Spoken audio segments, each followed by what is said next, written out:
Hi, you're on the Reddit Confessions channel. Let's begin.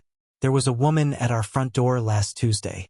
My son said, "Dad, there's a lady here. Says her name is Alora." I almost dropped the plate I was drying. 12 years. 12 years without a single call, email, postcard, nothing. And now she was on our porch like she was just returning from a walk around the block. Like she hadn't walked out of our lives with a stranger in a charcoal suit, leaving behind 2 boys, a pile of bills, and a lasagna defrosting on the counter. I didn't even look through the peephole. I opened the door, and there she was. Her hair was shorter now, some gray near her ears. Still wore red lipstick like it meant something. Still had that same habit of clenching her jaw when nervous.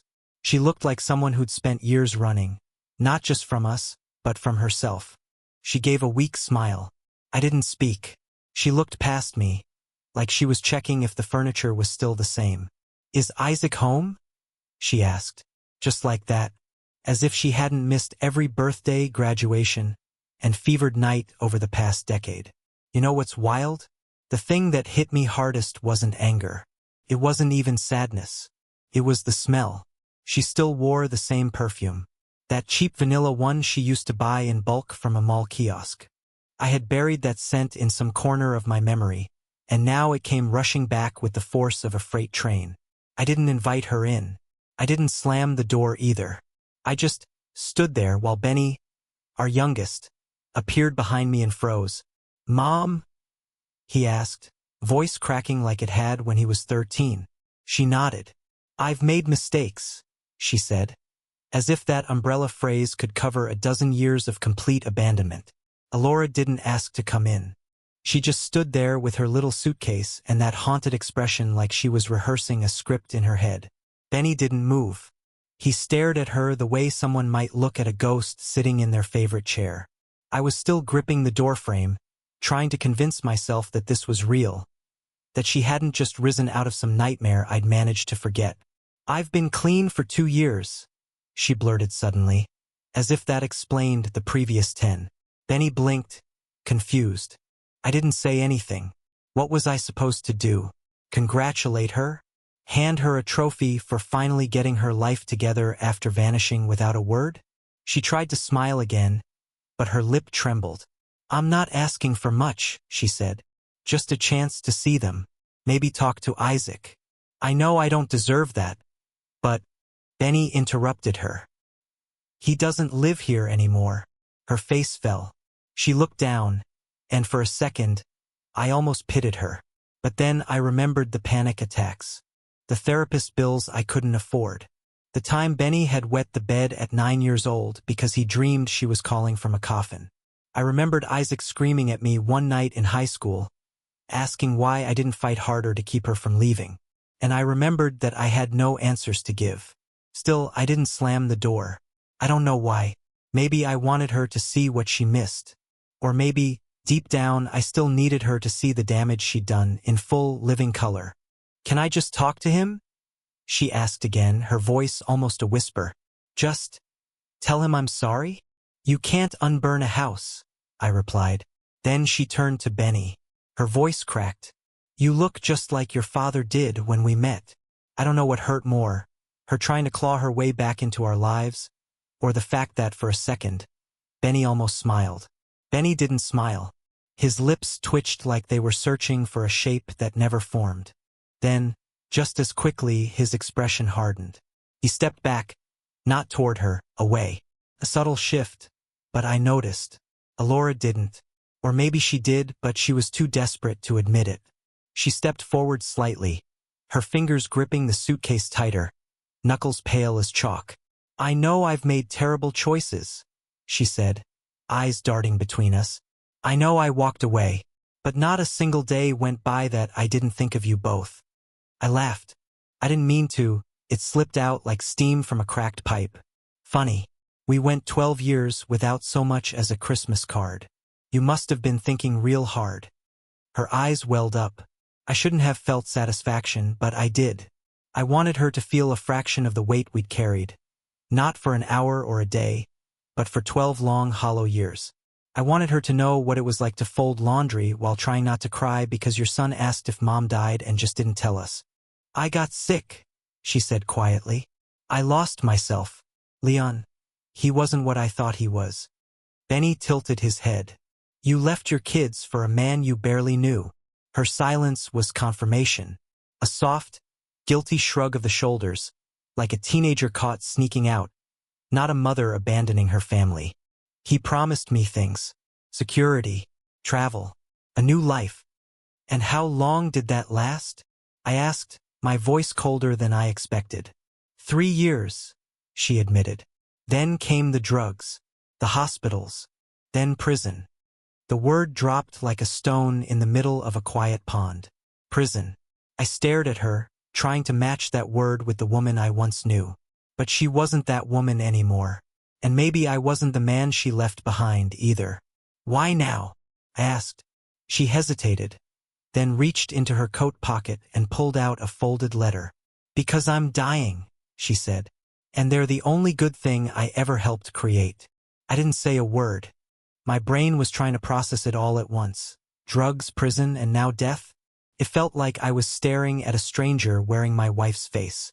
But Benny, he stepped forward. Slowly, like he was walking toward a ledge. His eyes locked on the letter in her hand.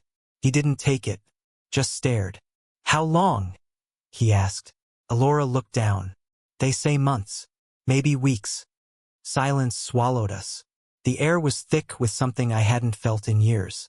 Not grief, not anger. It was that terrifying blend of both. Like standing in a burning room and realizing the fire started years ago, and you only just noticed. She reached out with the letter. This time, Benny took it. I didn't stop him. He opened it right there on the porch. His fingers were trembling, but he read it silently, eyes scanning line by line. And I stood there trying not to scream. Not because I didn't care, but because I cared too much. After all these years, I thought I had buried the rage. But it was there. Every word she spoke just poured gasoline on the pile of dry memories I'd kept hidden behind smiles and routines.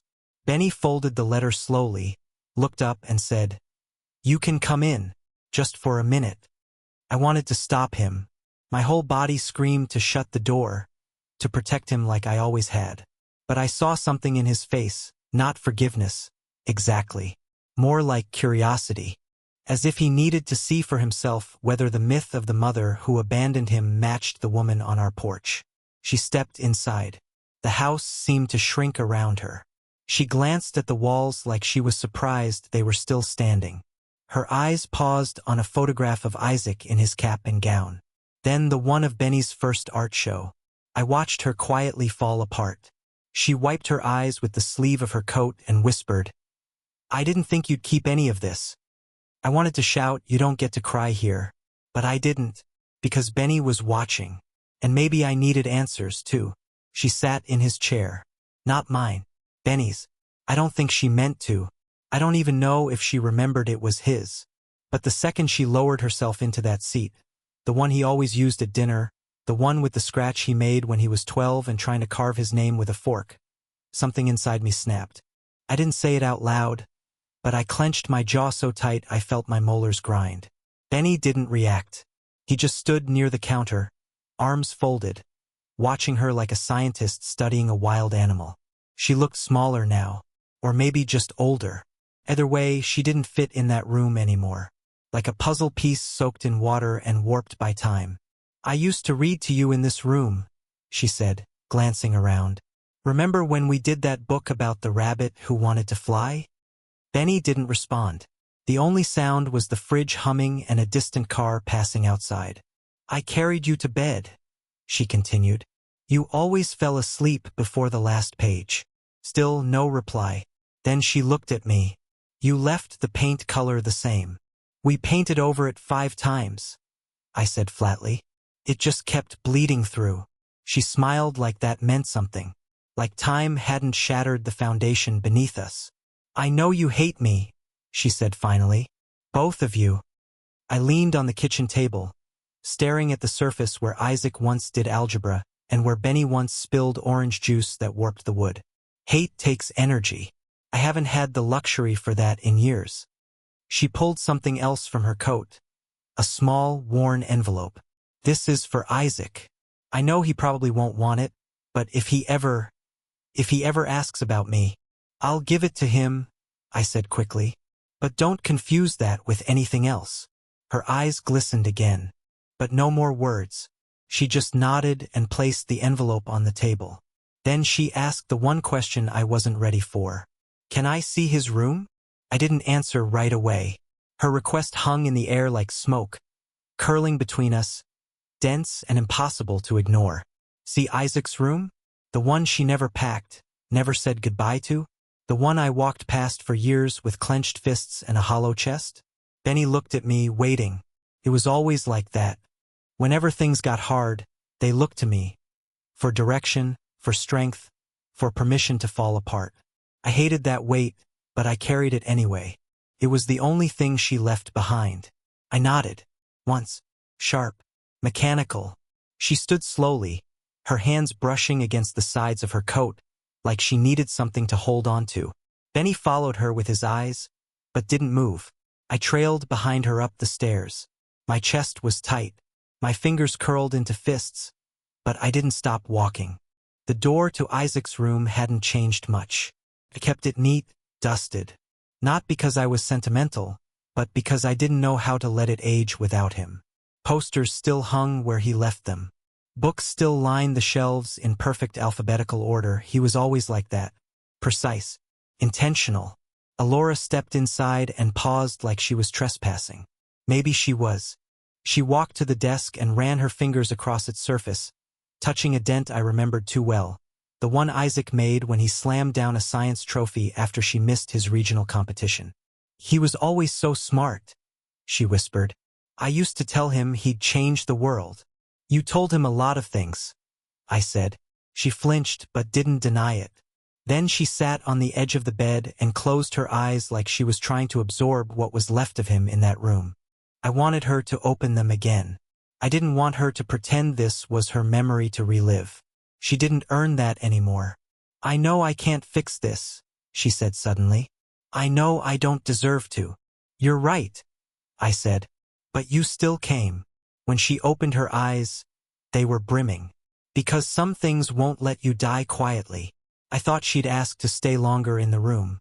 I expected some teary speech, some long apology with trembling hands and a cracked voice. But instead, she stood up, walked to the closet, and opened it slowly, like she already knew what was inside. I'd left it mostly untouched. There were a few old shirts on hangers, a high school hoodie, a stack of notebooks in a plastic bin. What I hadn't noticed, or maybe had just chosen not to remember, was the small wooden box on the top shelf. Dusty. Forgotten. She reached for it like it was sacred. My stomach tightened. You left that, I said before she could speak. The night you packed. She cradled the box gently, sat back down on the bed, and opened it. Inside were tiny things, fragments of another life. A dried-up daisy Isaac picked for her when he was 5. A concert wristband from a show she and I went to before the kids. A baby sock with a yellow duck embroidered on the toe. I thought he'd forget me, she said, not looking up. So I told myself I had to forget first. I made it easier that way. I couldn't respond. How do you answer that?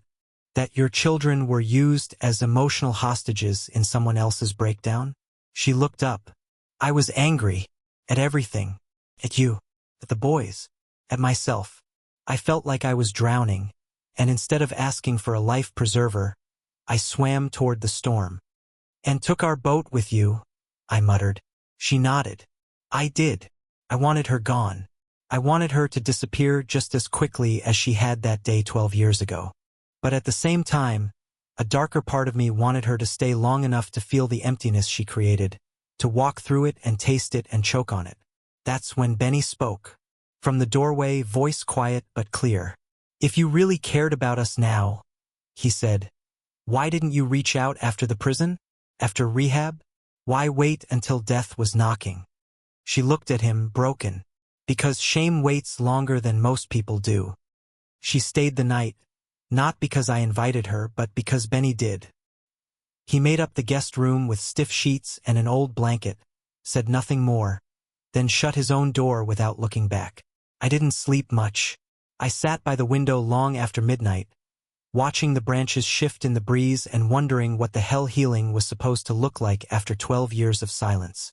Morning came with a strange quiet. Not heavy, just unfamiliar. I found her in the kitchen, staring out the back window like she used to when she watered the herbs that never grew. The suitcase was by the door. She was already dressed. She looked smaller in the light. "I'm going today," she said without turning. "I won't push. I needed to tell the truth while I still had breath left to do it." She turned to me, eyes glassy but calm. "I know I don't deserve their forgiveness, but I'll be grateful if they just remember me without hate." I nodded. That was all I could manage. It wasn't forgiveness. Not yet. But it wasn't fury either. Benny came down the stairs holding something. One of his sketches, charcoal, sharp and expressive. It was of her. Not as she was now, but how he remembered her at 8 years old. Smiling. Warm. Whole. He handed it to her. "You left us once," he said. "But this time we get to decide how it ends." She cried. No performance. Just silent, shaking tears. Then she hugged him. Not tight, but careful. Like she knew she was lucky to be allowed even that. Before she walked out the door, she turned to me one last time. "Thank you for keeping them alive in ways I didn't." The door closed, but it didn't feel like an ending. Just a shift. A slow unwinding of something too tight for too long. We haven't seen her since. But a letter arrived last week. She wrote to both boys. No begging. No guilt. Just memories. And hope. Maybe that's all some people can give in the end. Maybe it's enough. What moment in the story hit you the hardest? Would you have opened the door? Or walked away forever? Drop your thoughts in the comments. And don't forget, you're watching Reddit Confessions.